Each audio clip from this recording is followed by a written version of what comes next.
কোতলপুরে তৃণমূল যুব সভাপতির বিতর্কিত মন্তব্যের শোরগোল। বিজেপি নেতাদের ঝাঁটা মেরে তাড়ানোর নিদান। কেন্দ্রীয় প্রকল্পের প্রশ্ন তুলেই ঝাঁটা হাতে রাখার বার্তা তৃণমূল নেতার। 2026-এ মা বোনেরাই তৃণমূলকে ঝাঁটা দেখাবে, বিজেপির পাল্টা কটাক্ষ।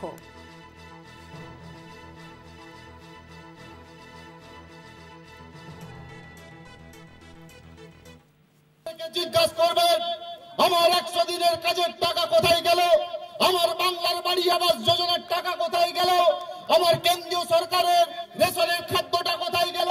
উত্তর যদি না পান, আমি মায়েদের উদ্দেশ্যে বলছি, আপনারা শক্ত হাতে ঝাঁটা বেঁধে রাখুন। বাড়ির সামনে বিজেপি ভোট চাইতে এলে তাদেরকে ঝাঁটা দিয়ে বিদায় করবে। দেখুন, টাকা কেন দিচ্ছে না তা কিন্তু তিনি বলেন। দুর্নীতির কারণে তো দেখতে দেয়নি, এটা কারণ তৃণমূল নেতারা সমস্ত দুর্নীতির সঙ্গে যুক্ত। 1 নম্বর। দ্বিতীয় নম্বর হচ্ছে যে মা বোনেদের কথা উনি বলছেন আমার কথা ঝাঁটা নিয়ে, তার আগামী দিনে তারাই তাদেরকে ঝাঁটা নিয়ে বিদায় দেবে এই বাংলা থেকে, এটা পরিষ্কার।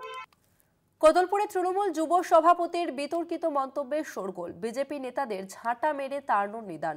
কেন্দ্রীয় প্রকল্পের প্রশ্ন তুলেই ঝাঁটা হাতে রাখার বার্তা তৃণমূল নেতার।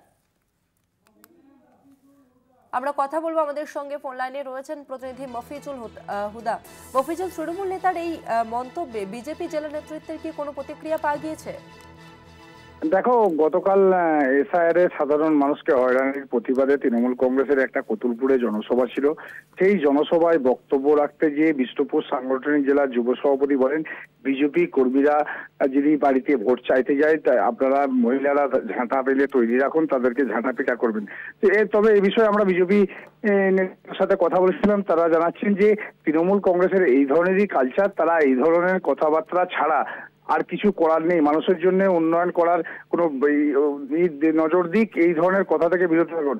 এই বিধানসভা ভোট যতই এগিয়ে আসছে ততই তৃণমূল এবং বিজেপির এই রাজনৈতিক প্রকাশে দ্বন্দ্ব শুরু হচ্ছে জেলা জুড়ে, এমনটাই। ধন্যবাদ মফিজুল। কোতলপুরে তৃণমূল যুব সভাপতির বিতর্কিত মন্তব্যে শোরগোল। কেন্দ্রীয় প্রকল্পের প্রশ্ন তুলেই ঝাঁটা হাতে রাখার নিদান। 2026-এ মা বোনেরাই তৃণমূলকে ঝাঁটা দেখাবে, পাল্টা কটাক্ষ বিজেপির।